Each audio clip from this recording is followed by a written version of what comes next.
how does the organization deal with failure? Does it spend most of its time trying to figure out what didn't work and why it didn't work and how we can learn from it so that we improve in the future?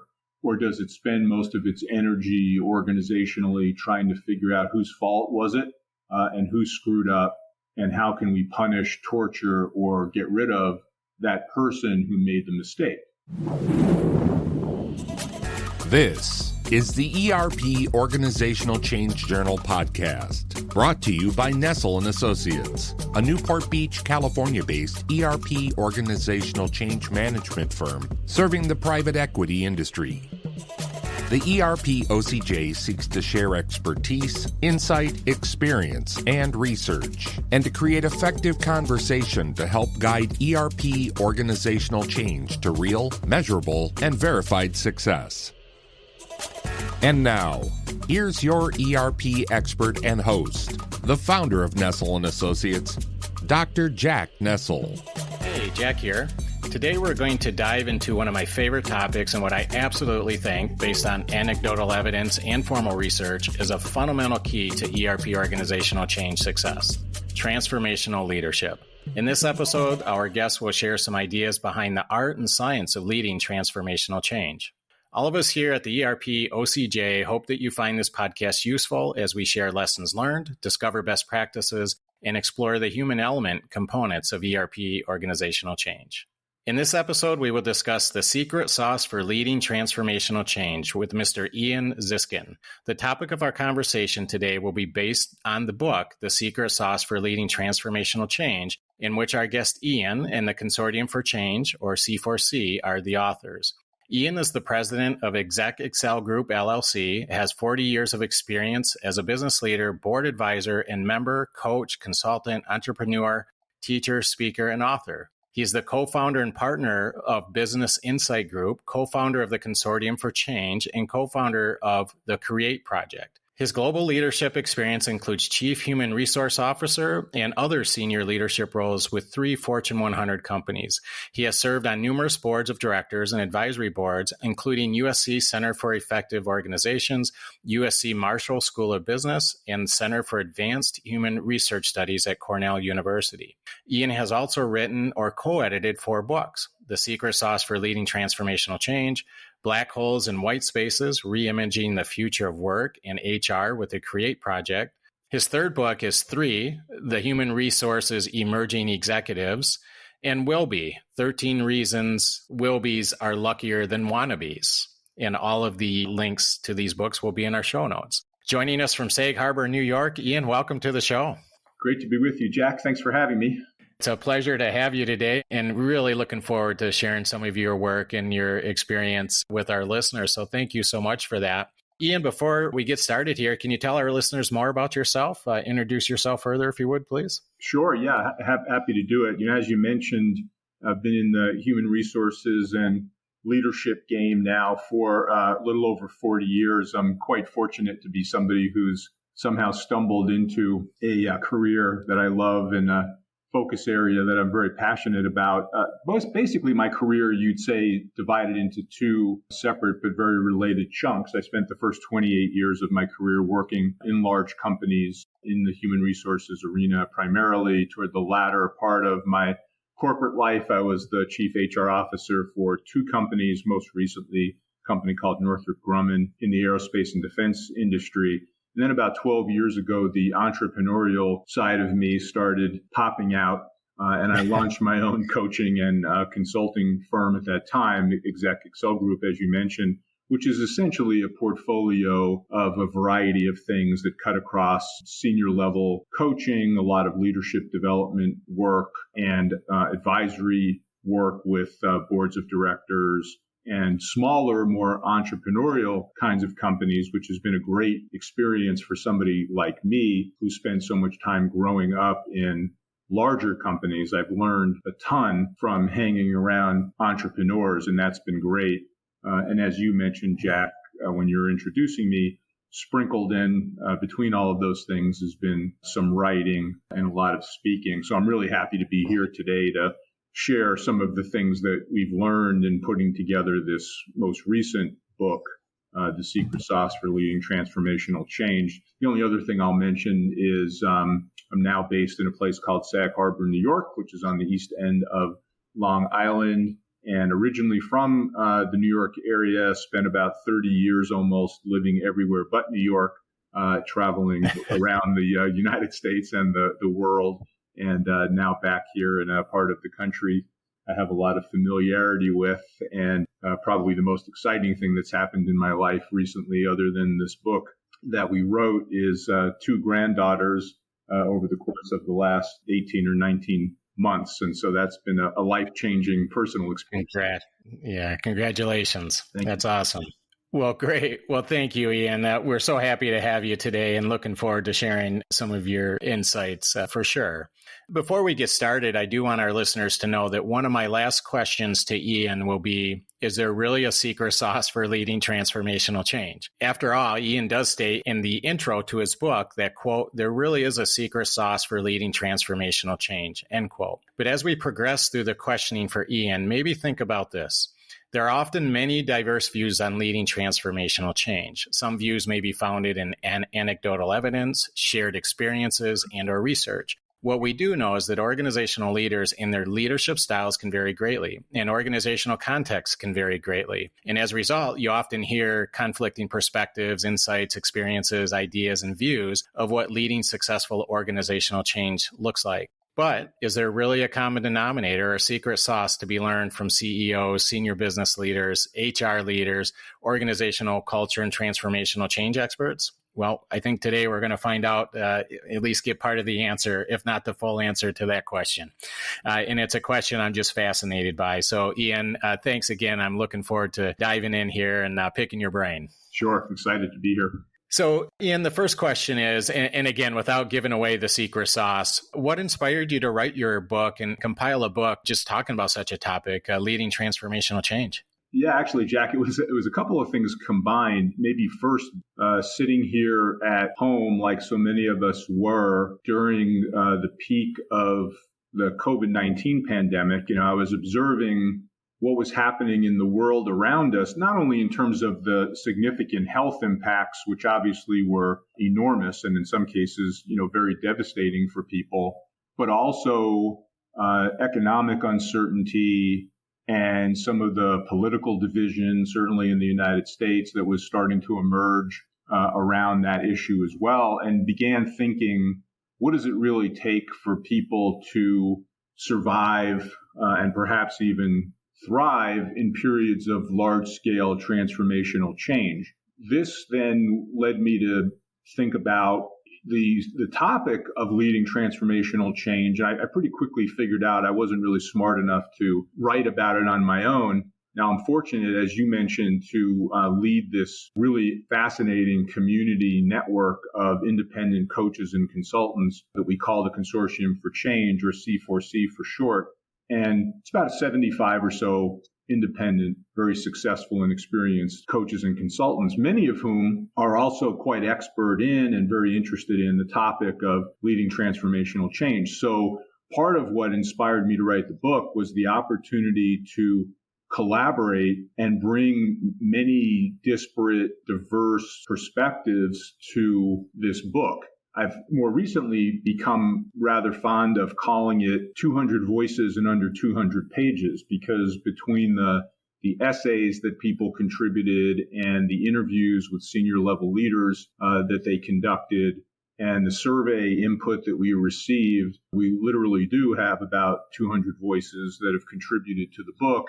And as it turns out, as I'm sure you and many of your listeners know, if you talk to publishers and a lot of other people in the world, what they'll tell you is people don't really read books anymore. And so the 350 or 400 page book, while there's many great ones out there, it's become more and more difficult for people to get through. So part of our objective was bring to bear these collective perspectives on transformational change, some of which mutually reinforce one another and some of which may actually conflict. But do it in a brief enough and pragmatic enough way that people can get through it, and literally doing it, in our case, in 199 pages. So those are really the main drivers for me in thinking about pulling this book together as we did. Well, interesting. Well, I'm looking forward to diving into some of the topics of the book. And again, the book will be included in our show notes. Highly recommended. Ian, before we start discussing some of the keys to leading transformational change, please allow me to ask some basic questions. And so for our listeners, how would you define then transformational change? Yeah, we actually have a definition of it that I put in the book, a bit unusual in the sense that I chose to put it in the book a little bit more toward the end than toward the beginning, because I wanted people to get the benefit of all of these different perspectives that we've pulled together, formulate some of their own opinions and points of view without being too biased by my view before I provided it.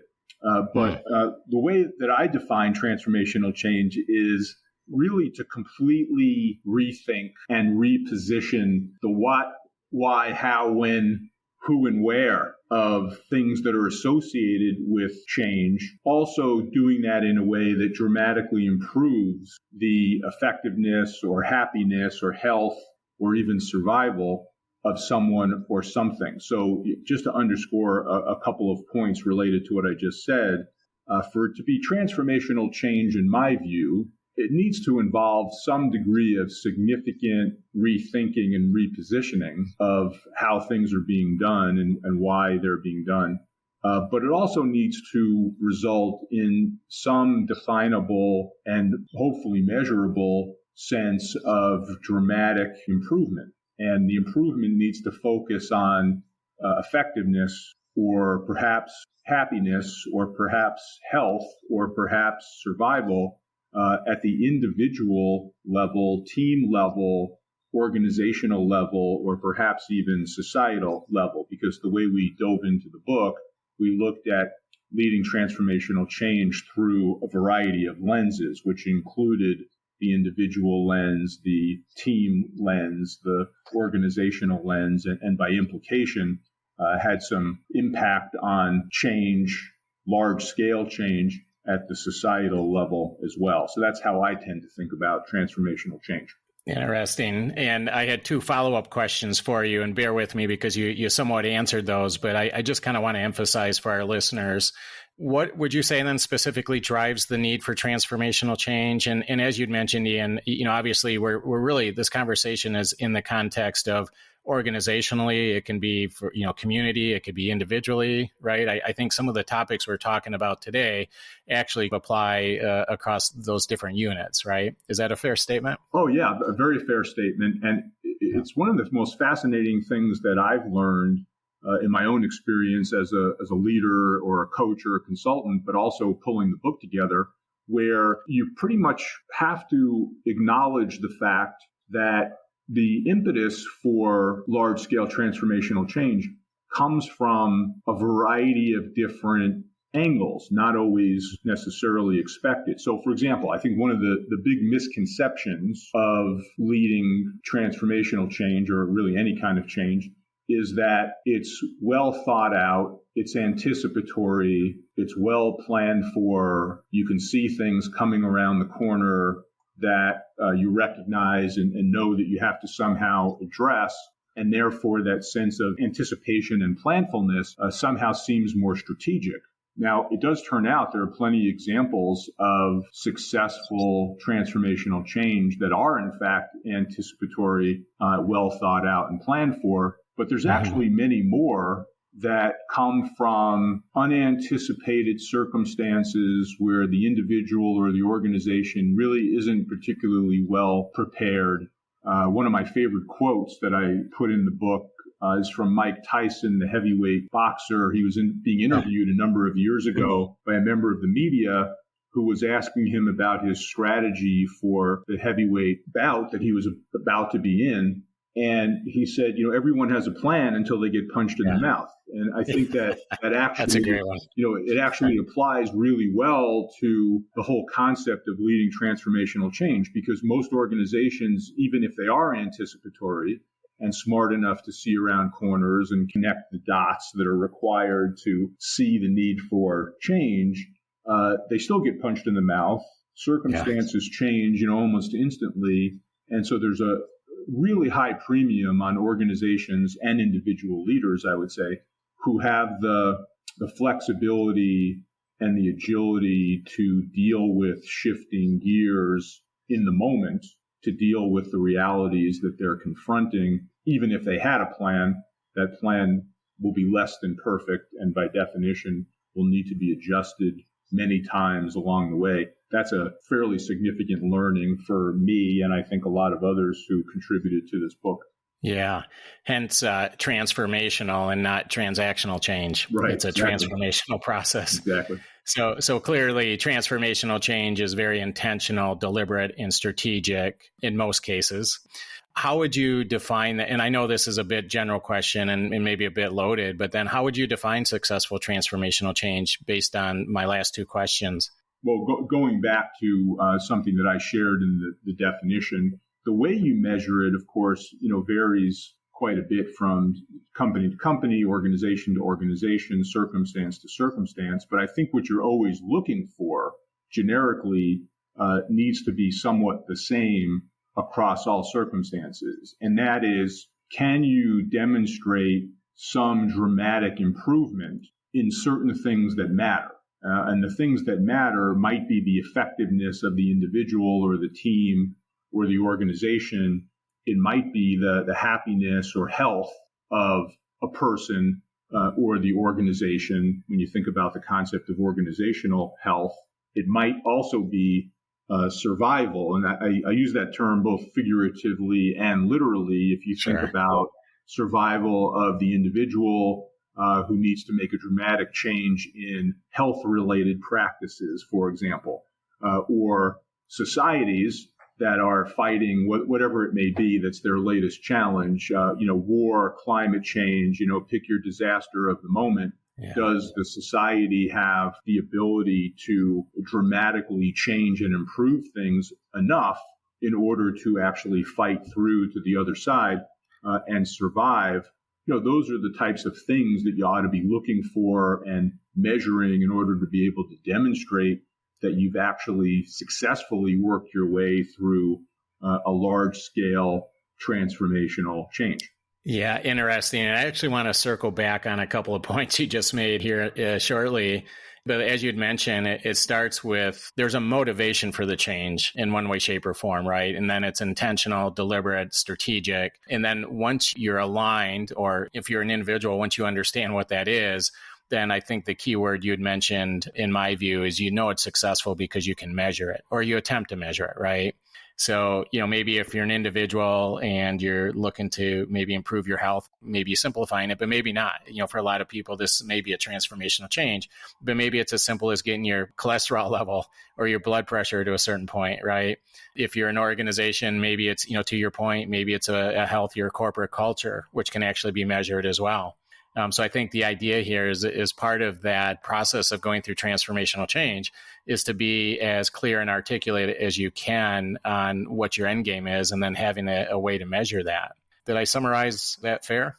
No, you summarized it extremely well. So it was very fair. And if I could, let me just add one other point to it, because in my experience, the single most important question to be asked and answered to address some of the things that we were just talking about measuring the success of transformational change is the question of from what to what, which sounds really basic until you get into it and begin actually trying to answer it. Most organizations, in my experience, make a big mistake around transformational change in that they almost immediately leap to the future. We are going to be better. The world will be a more perfect place when we do the following things. And don't get me wrong, it's absolutely essential to paint a picture of the aspiration and where you're trying to take the organization to. However, the part that's often missed and skipped over or underaddressed is where are we coming from? Do we understand what needs to be preserved? What got us here to the place we are today, where even if we need to change some things rather substantially, we are in fact still a relatively successful organization for some specific reasons. And we want to make sure that we don't throw the baby out with the bathwater, so to speak, by understanding where we came from in addition to where we're going, so that we can clarify, in fact, what needs to be preserved, while at the same time we're prioritizing what we believe or know needs to change. And so that exercise, and it's I think it is actually an exercise that I see organizations failing at probably more than succeeding at, is answering that difficult question of from what to what before you get too far down the path of concluding that all of the positives are somewhere in the future and you need to be heading there without thinking much about where you came from. If you balance it by thinking about where you came from and what needs to be preserved, you have a much, much higher chance of success in making transformational change happen and being able to, in fact, measure or define that you were able to get there. Such a great point. I like that. You really preserve your core. You preserve your strengths and improve your weaknesses, whether you're an organization or individual. Yes, sir. Great insight. Ian, you mentioned in your book, and I'm going to quote you here really quick, quote, "The book also includes the practical experience and perspective of an additional several hundred leaders, as you'd mentioned previously, and thinkers who contributed through essays, interviews, a survey, and tools, all focused on the art and science of leading transformational change," end quote. And I certainly agree, Ian, that especially as a practitioner, that leading transformational change is a bit of a craft and an art. And as a researcher, I also believe that applied research has a significant role and a value in practice. That is, the quote-unquote science part of leading organizational transformation can teach us a lot about fundamental principles that can then be applied across organizational context. What are your thoughts on that? Well, I totally agree with what you said.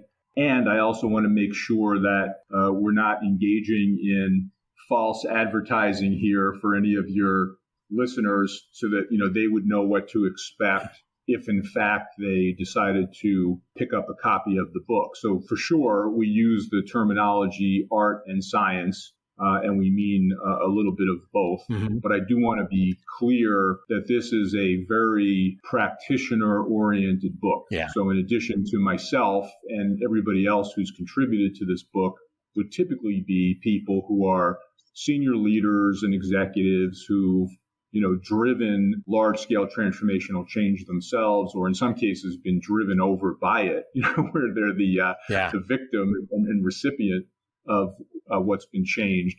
A lot of consultants, of course, who have a lot of expertise in that space as well, and a few academics along the way, but all written from the perspective of practical, pragmatic advice, what's real, in organizations. There's plenty of good books, I think, out there on change and lots of other things that are more research and or academically driven.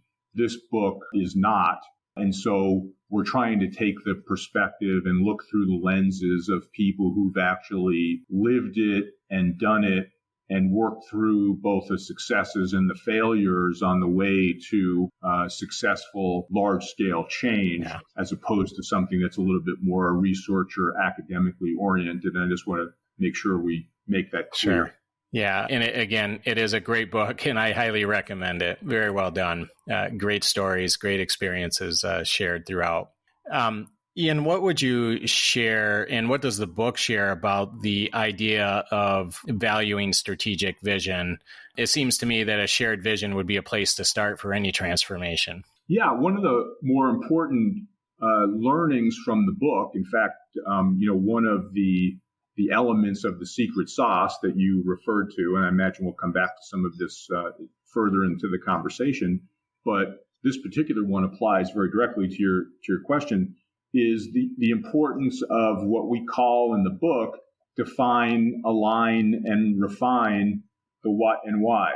So, there's a lot of effort and energy that needs to get put into helping people understand the, call it compelling need for change. This is a combination of things like set the vision so that you can help the individuals and the organization achieve mission clarity, so to speak. What is it that we're trying to get done, and why are we trying to get it done?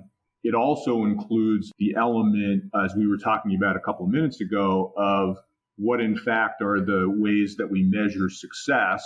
And part of the ways that we measure success is the very important need to hold people accountable along the way to contributing to that success. And how are we going to hold people accountable? And maybe a third quite important element in this defining, aligning, and refining the what and why is the need to adjust course along the way. Back to our conversation about Mike Tyson and getting punched in the mouth.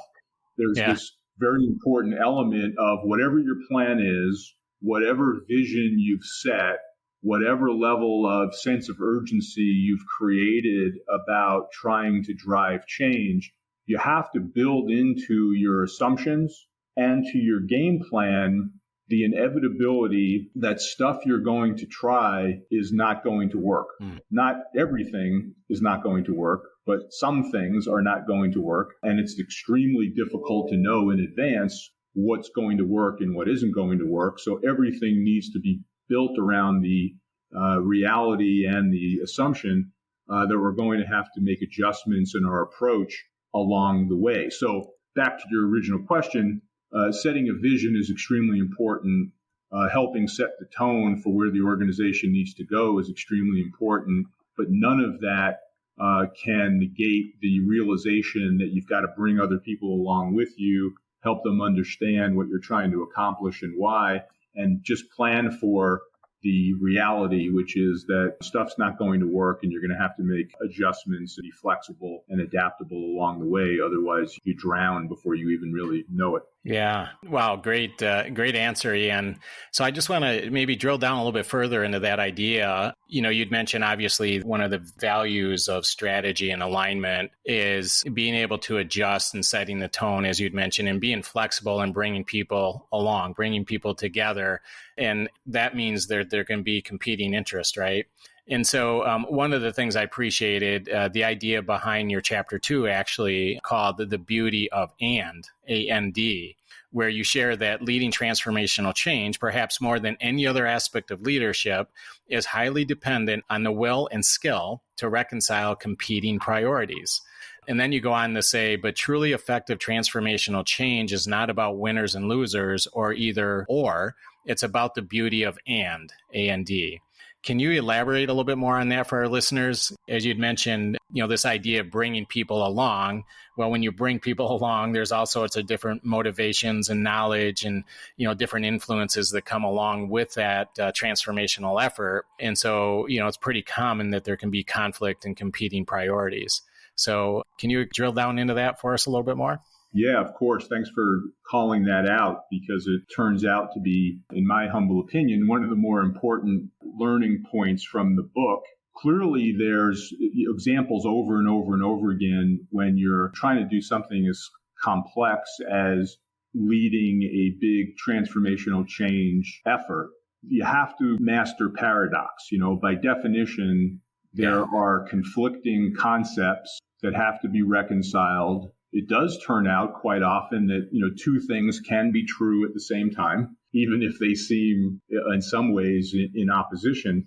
And there's a number of examples of that. I mean, I talk about 7 different competing priorities in the book. I don't imagine we have time to go through all 7 of them now, but I'll give you a couple of examples of the list to help the listener understand a little bit what we mean by this beauty of and reconciling competing priorities. One example is facts and feelings. Here's what I mean by that. You know, just about every large-scale transformational change that takes place anywhere, you know, at the individual level, the team level, the organizational level, starts with some set of assumptions and realities around the facts that we're facing. Now, it turns out, interestingly enough, that we people have this almost unlimited capacity to dismiss, deny, deflect facts that don't seem to reinforce our preferred view of the internal or external environment. It's just one of the realities of life. I think you could call it human nature. Yeah, right. And so there's this other element which seems to be in opposition to the logic associated with facts, which is feelings. At the most fundamental core level, change is about the human willingness to take on board, both in the head and the heart, the need for some type of substantial change. And it's really much more about feelings than it is about facts or logic. One of the examples that I offer in the book that I think most of us can relate to is the idea of a person concluding maybe they need to lose some weight. And you get on the scale and the numbers are staring back at you and they're irrefutable. It's basically telling you need to lose 10 pounds, let's say, for example. Now, most of us know in our logical side that the facts are staring at us. We need to lose 10 pounds. And the most successful way to do that is usually some combination of diet and exercise. However, nothing will happen unless the individual internalizes the need for diet and exercise and actually begins the act of diet and exercise. Simple act of stepping on the scale, realizing that you're 10 pounds overweight in and of itself is not enough to drive change or change your behavior or your weight. And there are literally millions of examples that happen almost every day in organizations where the facts are staring you in the face, but nothing is going to happen to address those facts unless the individuals who are responsible for making something happen in their head and in their heart internalize the need to make that something happen. That is a way of reconciling the competing priority between facts and feelings. Another example, and then I'll see if you have any questions about what I've said, is the reconciliation between speed and rhythm. And here's what I mean by that. Most people will tell you that successful transformational change usually requires moving faster than has traditionally felt comfortable. And there's a certain discomfort, obviously, associated with moving at that kind of pace if that's not what you or the organization are historically used to. And so speed matters in successful transformational change. But there's also, in my experience, importance of rhythm. And here's how I tend to think about it. I play a little bit of guitar, certainly not well enough to making a living at it. But one of the things that I learned from being around music and musicians is, rarely will you find a musician that tells you playing the song faster and getting to the end more quickly in and of itself improves the song. What musicians will tell you is you've got to have everybody on the same sheet of music.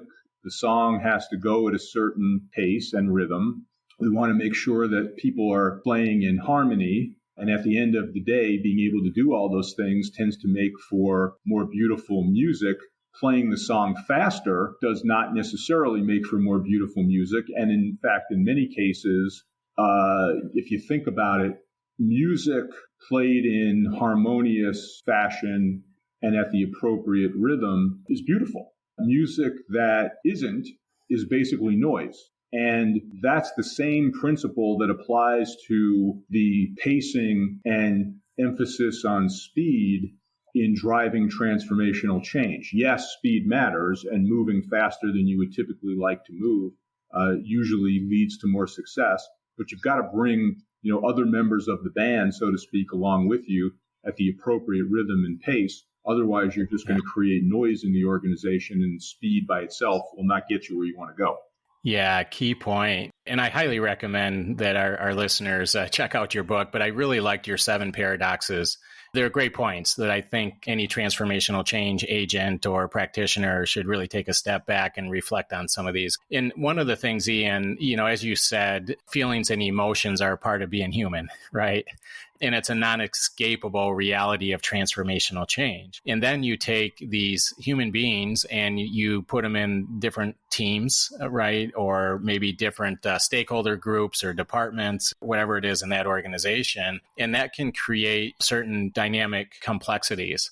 So I guess my question is just to drill down a little bit further, if you don't mind, on that idea of facts and feelings. In general, what does your book share with us in terms of the value of teamwork in teams? Because often in ERP organizational change, as I'd mentioned, there are various stakeholder groups, and often they can have various levels of diversity in terms of experience, knowledge, motivation, etc. What can you add in terms of stakeholder alignment and maybe the idea of toxic positivity? Because I think that, in my view, these points that you just spoke of I normally would put those in the category of stakeholder management. And I think it's often an undervalued and undermanaged factor. So it seems to me during a large scale transformational change. Yes, let me address it from a couple of different angles that came through loud and clear in multiple ways in the book. One side of the equation would be another element of the secret sauce, if you will, which is what I ended up calling go first, but not alone, right? So pretty much every successful example of change you can point to, obviously, in some way or another, is heavily influenced by or starts with a leader who recognizes the need for change and has the courage, perhaps, to call it out. And then help begin to drive it. However, there are very, very few examples, if any, of successfully leading transformational change where a leader did it by themselves. And even change at the individual level, like the example we were talking earlier about, let's lose some weight.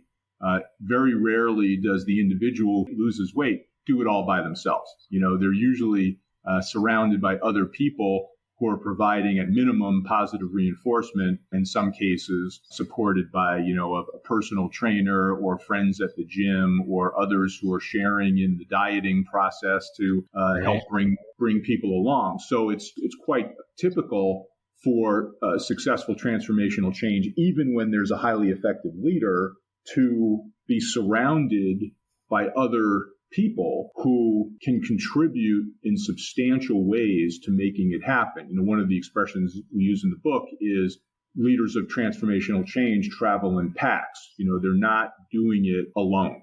The second portion of that learning that also speaks directly to the question that you were just asking is about the importance of diversity and pulling together people with very different, diverse perspectives and lenses, not only on change or the need for change, but also the how. Mm-hmm. Because one thing that I see leaders mistakenly do over and over and over again is they figure it's really a facts-based discussion. If I can convince you through facts and data of the compelling need for change, our financials are terrible, or our customer satisfaction scores are terrible, or we can demonstrate evidence through facts and data that competitors are coming in and stealing our lunch, I can persuade you of the need for large-scale change, even if it might be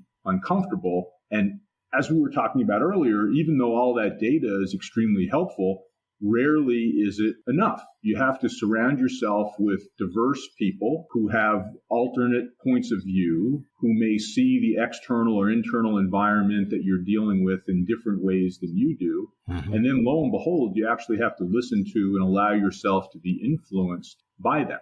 Mm-hmm. And that whole team effectiveness element that you introduced comes through loud and clear over and over in all these examples that we picked up through the book, of recognizing that you're basically not going to get it done alone, and you're not going to get it done if everybody thinks like you do.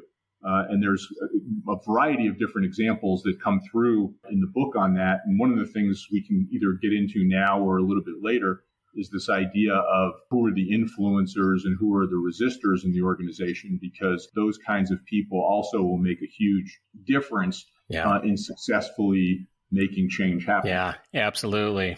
I want to get your idea on the definition of organizational culture. And so when you put this book together and you looked at these stories and these various experiences with all these great practitioners and leaders, what would you say is the impact on successful transformation that organizational culture has. So can you just give your definition of organizational culture, and then what is that impact on transformation? Because I think everything that we're talking about so far in this conversation, a lot of it I roll up into this larger category called organizational culture that helps set the tone for some of these ideas that you're talking about, right?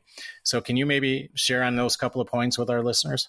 Yeah, I'll build on a very simple definition of organizational culture with a couple of maybe additions to it. So first, the simple definition, I like to think of organizational culture as what people do when no one else is watching. And, right. It really kind of gives you a sense of, without leadership there, without people inspecting it in, without people pounding on you and beating on you, what is it that people tend to believe are the behaviors that matter most to the success of the organization, and they actually, behave in ways that are consistent with that. It turns out, though, there's a couple of other elements in particular, I won't list all of them, that really seem to matter a lot in connecting organizational culture to this idea of transformational change, one of which has to do with how does the organization deal with failure? Does it spend most of its time trying to figure out what didn't work and why it didn't work and how we can learn from it so that we improve in the future?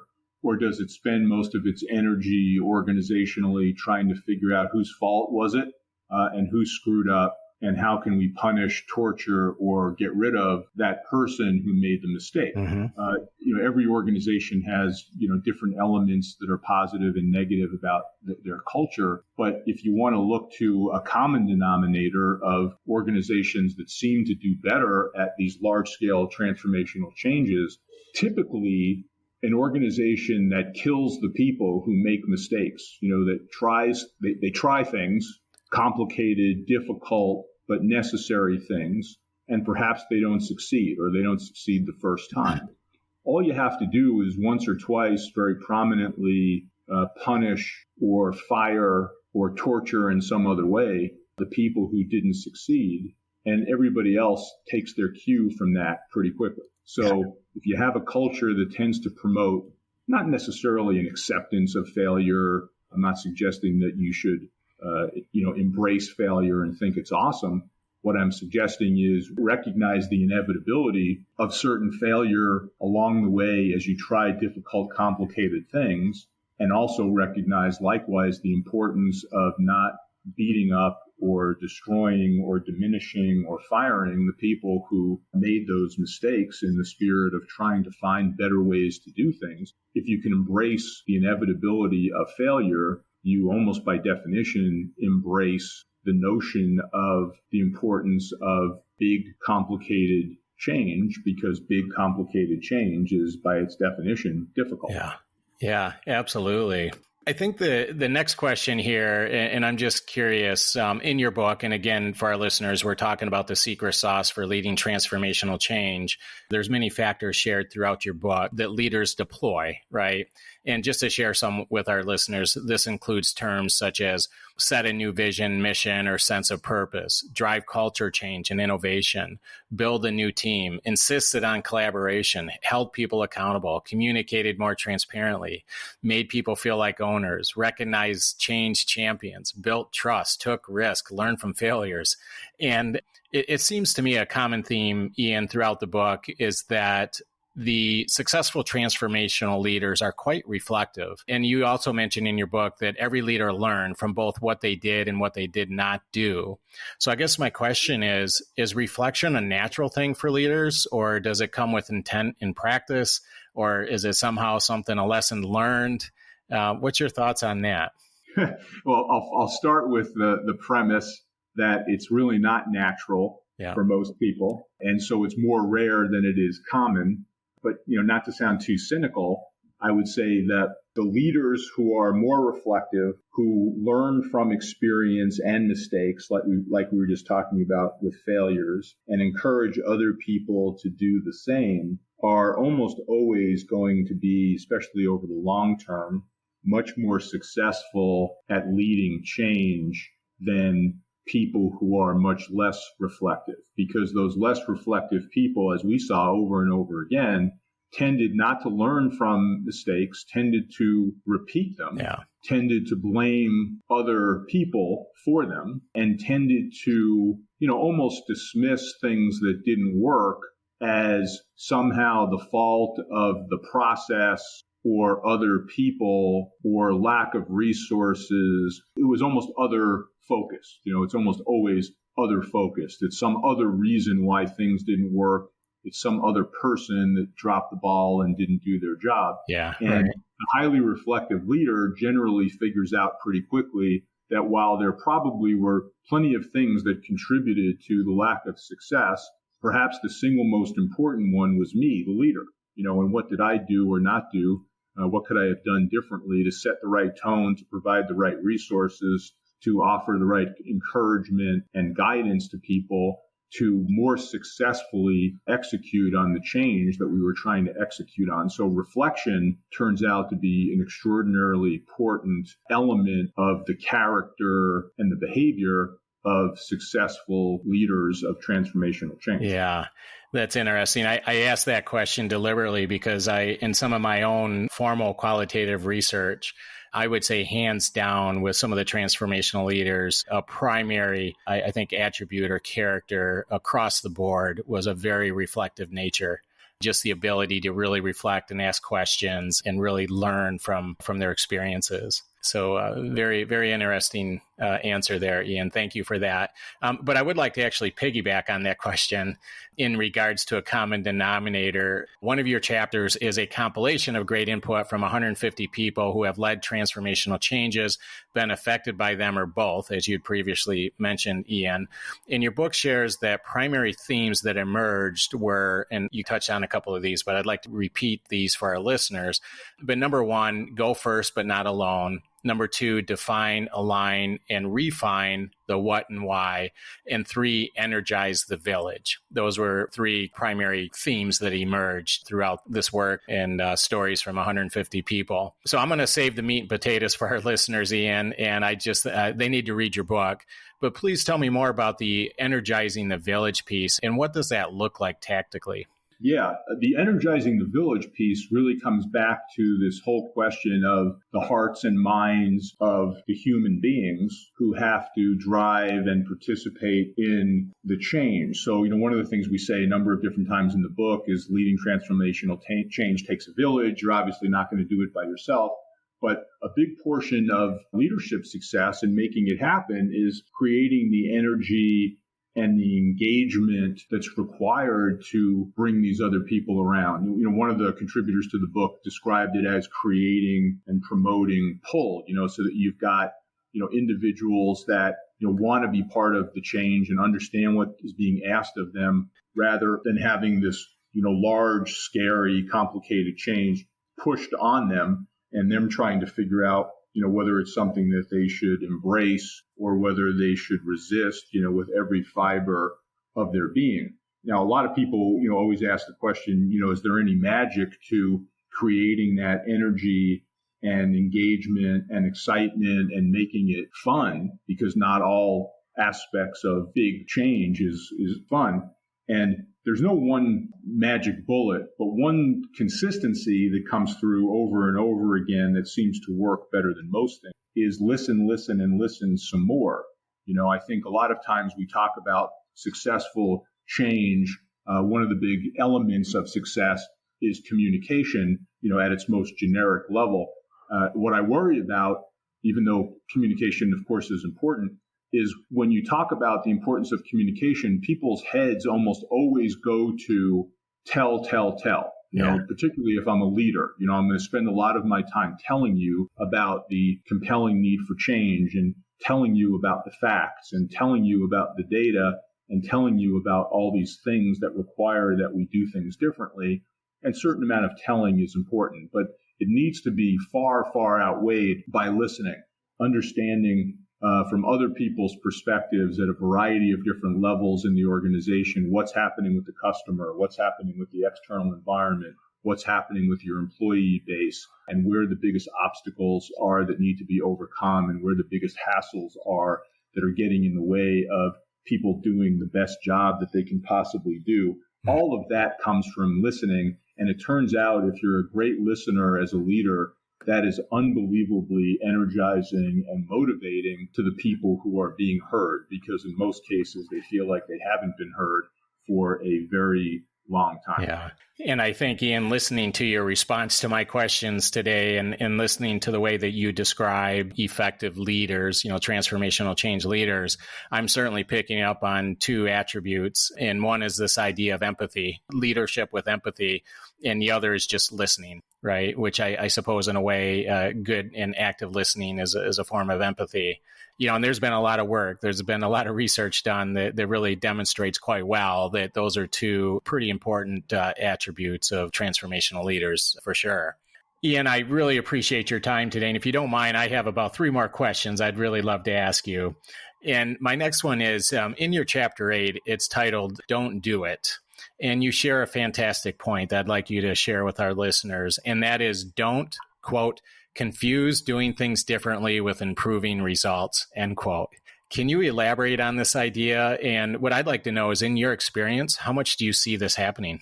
Yeah, I see it happening a lot. I'll refer to it maybe as the new sheriff in town syndrome, where yeah. a new leader of the organization comes in, and by definition, they want to show that somebody new is in charge, so we're going to do things differently. Yeah. And that's all fine.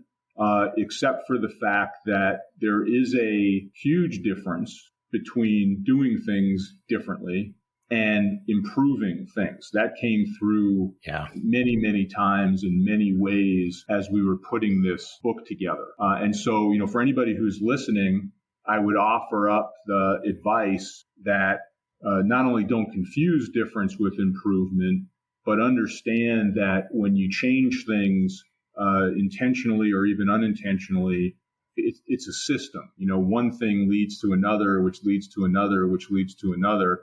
And before you know it, not only have you changed the one thing that you thought was appropriate to change, but by definition, you changed 5 or 10 or 15 other things that you didn't realize were connected. And that creates a fair degree of confusion, but it also makes it extremely difficult to know whether the original thing that you changed made any difference at all. And so, right. Think twice or 3 times about what are the most important things that would make the biggest difference to change, all in the name of serving some measure of improvement, and particularly improvement that helps the organization and the individuals in it win. And not every change helps the organization or the individuals in it win. And those things ought to be a little bit more suspect as priorities for change as compared to the things that do contribute to winning at the individual and team and organizational levels. Yeah, right. Wow. Great insight. Some of these questions, again, we could probably spend an hour or two just talking about 1 or 2 of these topics and digging deeper. But this is great stuff. Thank you so much.